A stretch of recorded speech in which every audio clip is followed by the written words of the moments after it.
হ্যাঁ, জুলাই গণ অভ্যুত্থানের পরের এই ঘটনা তো এই মহিলাটা ওনাকে বিতর্কিত করতে চায়। এই ঘটনাটা ঘটেছে, আমার বিয়ে হয়েছে 2018 সালে এবং আমার বাচ্চাটা হয়েছে, প্রথম বাচ্চা হয়েছে 2019 সালে, দ্বিতীয় বাচ্চা হাসান আরিফ মেরে ফেলেছে 2020 সালে, তৃতীয় বাচ্চা মেয়ে বাচ্চা বলে 2021 সালে আমাকে গর্ভবতী অবস্থায় কারাগারে দিয়েছে, সেটা 2021 সালে। তাহলে আমি তাকে এখন কেন বিতর্কিত করব?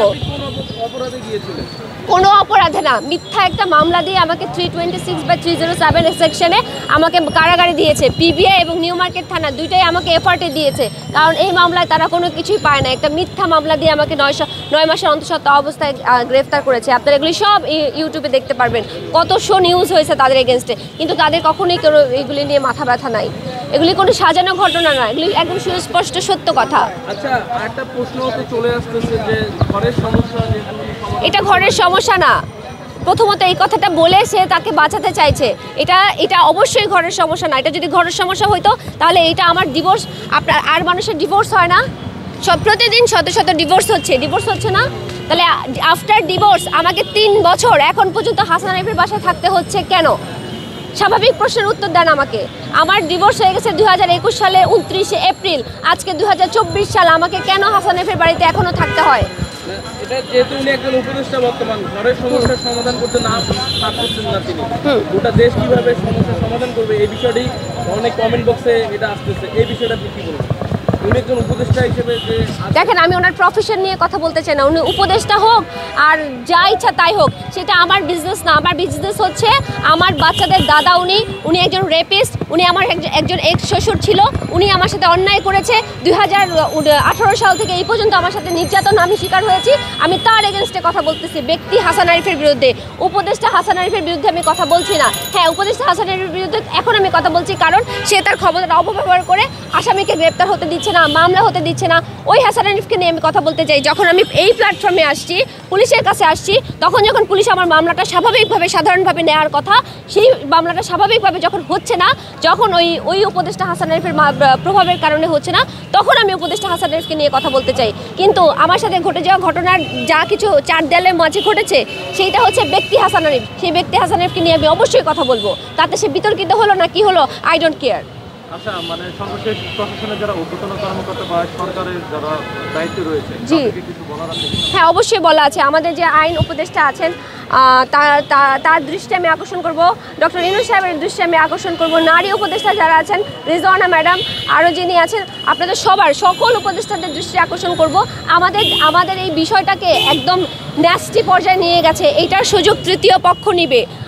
আমি আপনাদেরকে অনুরোধ করব যে দেখেন, আমার সাথে আর হাসান আরিফের সাথে ঘটে যাওয়া যে সমস্ত ঘটনাগুলো, এগুলো আপনারা প্লিজ ইনভেস্টিগেশন করেন, এবং এগুলি যে আমি বলছি এটা যে মিথ্যা না, এটা যে সত্যি, আমাকে আপনারা এটা ইনভেস্টিগেশন করেন এবং এটা যথাযথ যে ব্যবস্থা গ্রহণ করার দরকার, আইনি ব্যবস্থা, সেই আইনি ব্যবস্থা গ্রহণ করতে আমাকে সহযোগিতা করেন।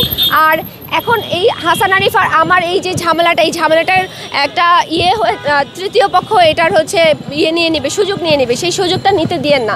আপনারা যদি এখানে হস্তক্ষেপ না করেন, তাহলে তৃতীয় পক্ষ এটার মধ্যে ঢুকে যাবে। অলরেডি সাংবাদিকরা আমাকে বলা শুরু করেছে যে আপনাকে কেউ ব্যবহার করছে কিনা।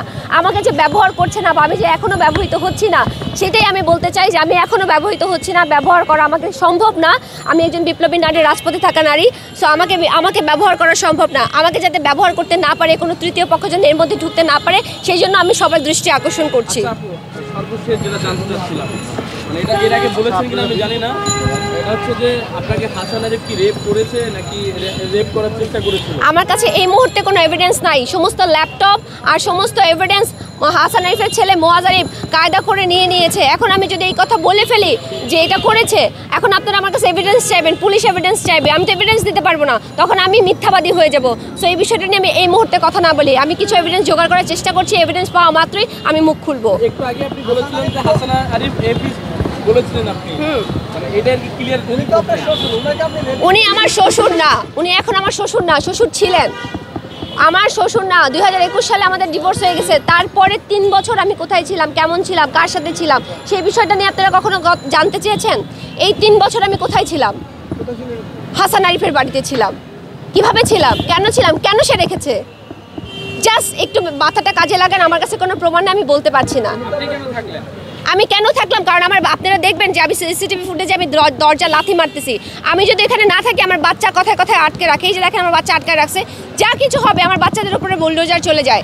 আমি যদি তাদেরকে কোনো কিছুতে মানে অনীহা প্রকাশ করি, আমার বাচ্চাদেরকে খেতে পড়তে দেয় না, বাচ্চাদেরকে আটকে রাখে, আর আইন কথা বলে না। তখন আমার কোনো ব্যাকআপ নাই, আমার কোনো প্ল্যাটফর্ম নাই যেখানে আমি কথা বলবো বা আমার হয়ে কেউ কথা বলবে। I have no voice. কারণ এতদিন হচ্ছে আমি মামলা করতে পারি নাই। এতদিন তো স্বৈরাচার শাসক ছিল, তারা আমার কথা শোনে নাই। এখন আপনার স্বামীর বিরুদ্ধে অভিযোগ না তুলে শ্বশুরের বিরুদ্ধে কেন অভিযোগ? কারণ তিনি প্রভাব খাটাচ্ছেন। আপনারা বুঝতে পারছেন না? আজকে যদি আমি সাধারণ একজন মেয়ে হতাম, সাধারণ কোনো ছেলের এগেনস্টে গিয়ে এখানে মামলা করতাম, তাহলে কি এত মানে সহ্য মানে আমাকে প্রতারণার সম্মুখীন হতে হতো, হয়রানি শিকার হতে হতো?